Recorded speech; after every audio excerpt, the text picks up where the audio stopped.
foreigners or United States have to respect Nigerian sovereignty and give us the assistance where we need. And they should also not dictate to us who we interfere, we cooperate with. I could remember. Hello and what's up guys? In this video, Sheikh Gumi sends a shocking warning straight to the United States. He says America must respect Nigeria's sovereignty and stop dictating who we should work with. According to him, both Christians and Muslims in the north are victims of insecurity and foreign powers should not use this crisis as an excuse to interfere. He even recalls how during the Civil War, Russia came to Nigeria's aid while America supported the secessionist Biafra. But here is where it gets even more tense. Gumi questions why Fulani groups are being labeled terrorists, warning that it risks criminalizing an entire ethnic identity. He compares it to IPOB being tied to all Igbos, which he says is totally wrong. And then the bombshell. Gumi claims this is not really about protecting Christians at all, but about oil. He points to Venezuela, saying America used excuses to control their oil, and now Nigeria could be next. He insists Nigerians must not bow to intimidation or blackmail. Guys, I will let you watch this video for yourself so you can see exactly what I'm talking about. Also, don't forget to like, share, and subscribe to this channel if you haven't already done so. Take a look, guys, and remember to share your thoughts after watching. Following the insecurity we have and the victims, there's no doubt Christians too are victims of the insecurity we are facing here in Nigeria, and in large numbers, as Muslims too. So I think what we need to do, we have to, the foreigners or United States have to respect Nigerian sovereignty and give us the assistance where we need. And they should also not dictate to us who we interfere, we cooperate with. I could remember during the Nigerian Civil War, Russians are the first people that came to our aid and helped us when America was helping the secessionists. So I think it's an irony now to see that our foreign policy is dictated from outside, that we should also look at our own national interest. All right. Now, does labeling Fulani groups as terrorist organizations risk criminalizing an entire ethnic identity? It's so much.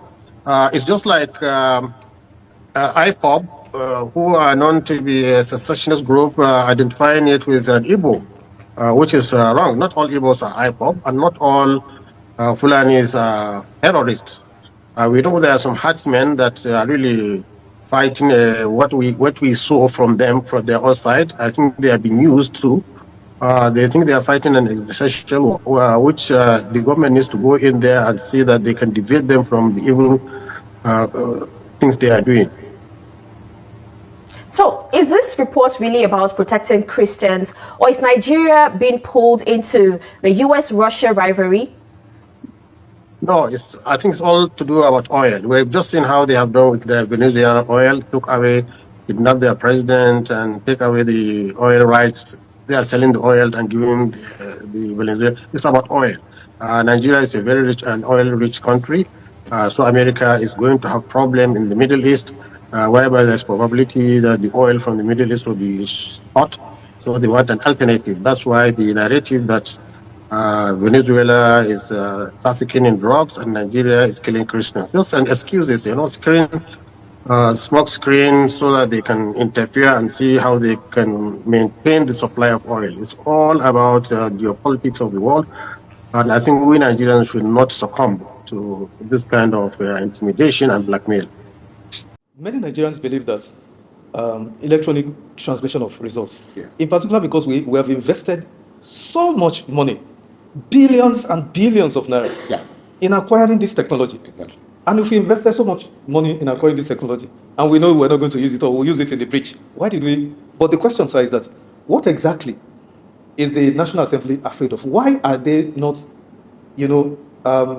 bold enough to insist that it must be mandatory electronic transmission, not even transfer, transmission of election at collation centers to the IRF? Why? What are they afraid of? Alhaji, what exactly are the members of the National Assembly afraid of that they would risk going against the wishes of the generality of Nigerians? They are afraid of their own shadows. How do you mean, sir? That they have performed woefully. Woefully, you mean? Yes. Yes, they performed woefully as far as meeting the yearnings of Nigerians is concerned. Which area are you going to say that this government has performed to the expectations of Nigerians? Is it in the area of welfare or in the area of safety? I'm talking about security. So in both, the government has failed. So now the only way to continue is to ensure that you create, these loopholes so that they can exploit it and rig elections and then declare themselves winners. But they've been very, very myopic. Maybe they have not seen or they have forgotten what is happening around us, other countries. That today's technology and all people you call Gen Zs and all this and what have you, they will take no for an answer. Because if they can see that this is a fraud and in something that they know will touch and affect them their entire life, because that's what it means, So they will fight. And don't forget that the international community is very, very much interested in Nigeria, unlike before, more than ever before. Americans, Britons, other international communities, their eyes are on Nigeria more than before. And one thing they normally use to influence or take the country the way they want is elections. Once you do not have credible elections, that's what Trump used, to take out the Venezuelan president, and they have used it in other countries too. They say that, well, you are an illegal, president. You are not supposed to be there because the people didn't vote for you To begin with. So I don't know why they didn't, they forgot about all these things and think that Nigerians are people that they can just take, do whatever they like and get away. So my message to them, or Mr. President, is that it's not too late because he has a chance to write his name in gold and reject what they have been sent to him because it does not reflect the wishes of the people. And he swore that he was going to protect the interests of Nigerians, and by Quran, that he's going to protect the constitution and the interest of this country. But this one is not the wishes of Nigerians. It's not, and it doesn't stop him from winning. If they are allowed, except that they are afraid of their own shadows. Like I said, they can see the records. They can see that the frustration, in Nigerians, and therefore the only way to now force their way in is to give Nigerians an election that has no credibility at all, that anybody can do whatever you like. So some of us are worried because we're interested in building this democracy. And I'm always surprised that I don't know who is advising Mr. President. Really, I'm not sure they're his friends. No, they're not his friends. Because, I don't know, some few months ago, I was telling somebody that I'm definitely sure that there'll be reversal in some of the policies that Bola Ahmed Tinubu has introduced, as we inch towards the elections. Because if the people you are working for are not happy, and they have told you in so many ways, there have been demonstrations against the programs. You open these social media platforms, you will see it, that people are not happy. So why should you insist on doing something that people do not want? And you want the same people to now come and say, continue. How would they continue? How would they ask you to continue? For them to live in misery, not enjoy, not be able to enjoy what God has given to them. So the point I'm making is that Mr. President is making a very, very, very big mistake to allow National Assembly to pass to him this bill and for him to now sign it into law. Because there's there's no explanation other than the fact that you want to give us an election that is not fit, for purpose. What can the opposition do? What can Nigerians do to salvage whatever is left of this process? Very, very important process. No, I think what can be done has been done. Nigerians have spoken very loud. They didn't mince word when they said they want transmission of results real time, isn't it? So what else do you want them to do? The National Assembly themselves, they went around, for the public hearing, and they didn't say that we have this minority people that say that they want the same manual collation that we had before, or they want a situation where the transmission of results will not be in the law. Everybody says we want automatic transmission of results, real time. So and then you now come and say, oh, when there's what do you call it, network failure, Which network failure lasts forever? Is that enough to, like you said earlier, to now make nonsense of all the trillions that were spent, in acquiring those equipments, training people, and then also putting democracy itself in danger? Is it worth it? I mean, are you saying Nigerians will not want to wait for another 6 hours or so when whatever network that is out will be back? If you take even 1 hour, because when you have, and why can't you have a redundancy in your communication network? You can have a redundancy. You don't have to rely only on one network. You have 2 networks or even 3. If this fails, immediately this one wakes up. So you have what we call hot and cold. So who says we cannot do that? Areas that you think there's failure, you can acquire, and they're available. Satellite is there, Starlink is there, whichever link you want to use is there. So which is the network failure we're talking about that today? Solution has not been provided for. Interesting. Now that the lawmakers apparently would seem to have killed the hopes of Nigerians for transparent elections, what should Nigerians do? I know I asked you about opposition. Yeah. What should Nigerians themselves now do? What is left for Nigerians now? What is left for Nigerians is to protect their votes On the day of election. on the day of elections. And that's why I said this administration, they are putting the lives of the INEC staff in danger. And I said it at our interactive session with INEC, the last one we had. I said, if they do not make this thing to be automatic like Nigerians want, they are putting the lives of your staff, INEC staff, in danger, because Nigerians will not stop at anything if they see that their votes is about to be manipulated by anybody doing collation, saying, oh, okay, I have to carry the votes from here to another place where they're going to add them together or take it from. Nobody will buy that. They won't buy that. So Nigerians, the only thing that is left is for them to protect their votes. And it's their right, enshrined in the Constitution. You can change your policies. Who says you cannot change your policies? Those are they God-given, or are they in the constitution of this country that if you as the president, once you produce something, you cannot reverse it, or you can't take a look at it and make it human? And they are not in the Quran or in the Bible. In the Bible. So why tie yourself to something that, and for God's sake, who are you doing it for? It's not for the same Nigerians. If they say they don't like it, or if they are not feeling, what are governments for? You can create some other things that will make Nigerians feel, better. That this government has us at heart. But if you insist on something that you think they like, and they say they don't like it.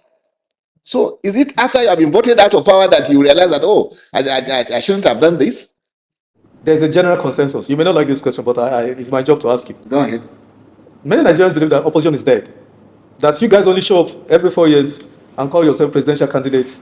And then, in fact, some very extreme views say you guys are just doing business with any ruling party in government, and that you're not really serious politicians, and you're not really working for Nigerians. Because they believe strongly, and I'm even inclined to think so, that you ought to have sensitized Nigerians months, if not 2 years, before now, that, see, to avert a repeat of 2023, the Dino situation and all of that, and I'm still coming back to it, we need to insist now on the National Assembly, because look at it now, we have barely 11 months before that election. Sir, have opposition failed? Have you guys failed Nigerians in this, in sustaining democratic culture, in ensuring clean elections? Did you fail Nigerians? I think it's a system that failed Nigerians. Not oppositions. No. Believe me, it's a system that failed Nigerians. A system whereby you have a key participant in an election. You allow the person to select the umpire of that election from the number one, that's the chairman, to national commissioners, to the state people, to the police, who is the number one security agency in the election, the leading agency in the election, to be appointed, the leaders, to be appointed by the same person who is also contesting elections. So what are you telling me? Which opposition? It's like you having a match and the referee is wearing the jersey of one of the The sides. teams. Yes, the entire team. So where is the fairness? How can the other person win? Where is it? All the agencies that will help you, as opposition, they are all in the hands of one human being, one person who is also a participant.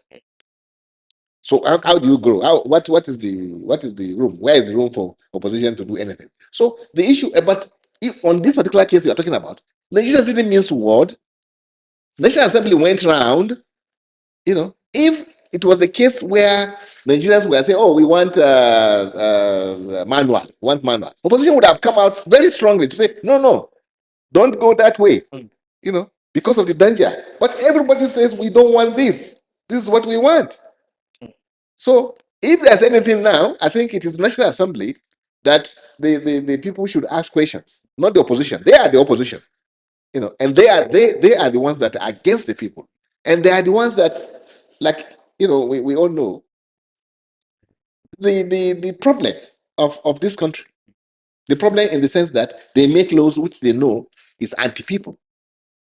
For instance, like this one, they know it's anti-people. They know people don't like it, but they're even worse than the military in terms of their behavior. So the fact of the matter is that some of us are very, very, very sad about this situation, that they are giving democracy a bad name. And I believe very strongly that we are going to overcome, because Nigeria is bigger than all of us. And this democracy that they are toying with, that they want to kill, will outlive them. I'm certain about that. I'm glad you touched on something very fundamental just now, saying a contestant, an incumbent president, has such enormous powers. Yes. He appoints the referee, Yes. using layman's, Yes. the administrator, the Yes. supervisor Yes. of The electoral security contest, agents. the security agents, Yes. the judges that will, Yes. that will become an arbiter. Exactly. He appoints them. Yes. They're already beholden to him. Yes. I go back to the question, why didn't you guys insist that some of these things be checked? Because the National Assembly can make laws to correct them. They can amend the Constitution. That is one. You also refer to President Bola Ahmed Tinubu as a Democrat. So the second question, has he weakened or strengthened democracy? Because if he's a Democrat, he would have done everything since he got into power to strengthen democratic culture. What's your take on this? Has he strengthened or weakened democracy since he got into office? And why didn't you prevail on the National Assembly to take away some of these overbearing powers that incumbent presidents such as Buhari and Tinubu use? But which National Assembly? Like we said, we have already told you that he handpicked the principal officers of the National Assembly, and they have the majority in the National Assembly. So he's as good as an emperor, really. In fact, he's an emperor. There's nothing he wants which he cannot get through the National Assembly, so-called National Assembly. So the problem we are facing is the problem of, the irony of the democracy itself. When you have democracy in an environment that is weak by way of asserting themselves, because democracy presupposes that you can make your own decision independent of any influence at all. But that is not the case we have here. So the issue, that's why I said the issue is that Nigerians, should ask the question. So it's a very sad situation that we have on our hands, and it's a do or die affair that National Assembly has put the entire democratic process, especially the election process, and then they have succeeded in exposing the lives of the officers of INEC, because, like I said, these Nigeria, these Gen Zs that we talk about, the young people, the youth, will not accept no for an answer when they can see clearly that this is fraud that you want to foist on them. They won't take it. And what is it that APC-led government is saying? Is that, well, we have the military, we have the police. If we'll kill Nigerians, that's all, because we'll use force, we intimidate them, which is what they have been doing. Even during Buhari's time, that's what they do. They intimidate people using military, using police, using what, all sort of things. So the sad aspect of it is that, like we're hearing now, that the president has already signed, the bill into law, which is unfortunate. It's unfortunate, because you ask the question, how much has this president and strengthened democracy? Or how much has he weakened democracy? I think that's the question you're going to ask. Weakened or Sure, strengthened? Which one is it? No, I think the question should be how much has he weakened democracy? Because the process of election determines how strong your election is, your democracy is. Because accountability is very important. And when people cannot see accountability in the elections or credibility in the elections, they lose interest in that election. Trust deficit increases, and apathy increases also on the voters. So this is one sad day as far as democracy is concerned, that we have witnessed today. Many Nigerians likewise believe that this president, his administration, they've gone overboard. They've run amok, as it were, using emergency powers. That is such a delicate issue. They use it now, like as in the case of Rivers State, when the president removed the governor, suspended him for 6 months, and also using state institutions, which you touched on, such as the EFCC, ICPC, to become, to loom over governors, threaten them, in some cases make them to, they come to the ruling party. Exactly. Do you agree? What's your take on this? No, my take is that we've lost, the essence, of democracy itself. Democracy says government of the people by the people for the people, isn't it? But this is a democracy that the one that President Bola Ahmed Tinubu has, brought about, to rule over Nigerians. Is democracy that is not intending with the expectation of the constitution of this country. So most of the things that Mr. President does is unconstitutional. Like removal of the governor, and then the use of EFCC and ICPC and what have you, to harass, opposition. That's unconstitutional. That's not in the constitution. The constitution frowns, against such things. But it's been done. And where is the National Assembly that will impeach the president that you are violating the constitution? They themselves they are a violation of the constitution, because the constitution did not say the president should handpick the principal officers of the National Assembly, and then the constitution and then so many things are wrong. Really, so many things are wrong. And I just pray and hope that we'll have the opportunity of correcting before we lose this democracy, correcting all these things. What is the action? What's the reaction now? What do we expect? What do Nigerians expect from you opposition leaders? And what kind of leader does this make, Mr. President, that there's a groundswell of opposition against this bill, yet it was passed, in a very, untidy manner by the National Assembly, hardly listened to you, and you quickly assent that to you. What kind of leader does it make it? Desperate. It's a desperado. It's a desperate leader. Just want to be there forever, if allowed. So this president, don't be surprised if after second term he's not asked to not, ask the National Assembly to extend his stay for third term. They have the majority. I said, so what is this? What does it tell you? What does this tell you? If the president does not have enough love for the people of this country and to behave like Democrats, which he is, and ensure the whole world that he is for the country and for democracy, by ensuring that the process, the most important element of democracy is elections, and the most important factor that builds democracy is credibility of the process itself. That's the results that you get. But if you get tinted results, which you have seen it, we know. It's not that somebody is imagining it or somebody saying that, this one. We know what can happen and what will happen. So this is the saddest day in the life of this country as far as democracy is concerned. It's very sad, very, very sad. How can we descend so low? By allowing a process that defines democracy, to be so weakened in a way that anything can happen. Where we land now is anyway, we're like in a roller coaster, where we land is anyone's guess as far as this situation is concerned. So with this situation now, yes. What is now? Because it's real now. This bill has become law. Yes. And that is what is going to, supervise, yes. 2027 elections. So will the 2027 general elections, yes. would it be competitive in your view?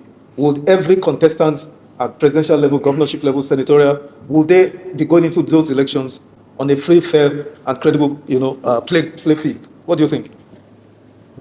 Well, you see, for political parties, it's our duty to participate in elections. You cannot boycott. No, we can't boycott. You can choose not to, but it's not good for you as a Democrat, as a participant in the building of democracy, because you have to deepen the roots and farm it, of democracy. But with this kind of situation that we have, definitely, is a psychological defeat. It has sent, a kind of message that dampens people's spirits, in the elections itself, because already you know that one, people you are contesting against, they have the money, isn't it? They have the officials of who supervises the elections. They are the ones that appointed them. They're answerable to them. You as a opposition, if you go to them, if they like, they listen to you. Don't like, they don't listen to you. They have the judiciary, because they appointed the judiciary too. So, and then to worsen the matter, they now have so they so weaken the system itself, the system of election, meaning that the system of getting credible results from the elections, yes, credible results from the election has been so bastardized. It has been made, not anything that anybody can really rely upon, because what do you do, if they say you have not won? Where do you go? How do you get the evidence that you can present? This evidence you are going to present is going to come from him, from Bola Ahmed Tinubu, appointees. They are the one who will give you the evidence to go and present. Who are you presenting this evidence to? To Bola Ahmed Tinubu appointees, the judges. They are the one you are going to present your evidence to. So, and then in the event you don't agree, what do? Your people cannot even complain, because Bola Ahmed Tinubu has the police. He appointed them. So tell me, how one cannot be dampened, psychologically, and then, almost defeated psychologically. But history has told us that, you cannot deceive all the people all the time. It's not possible.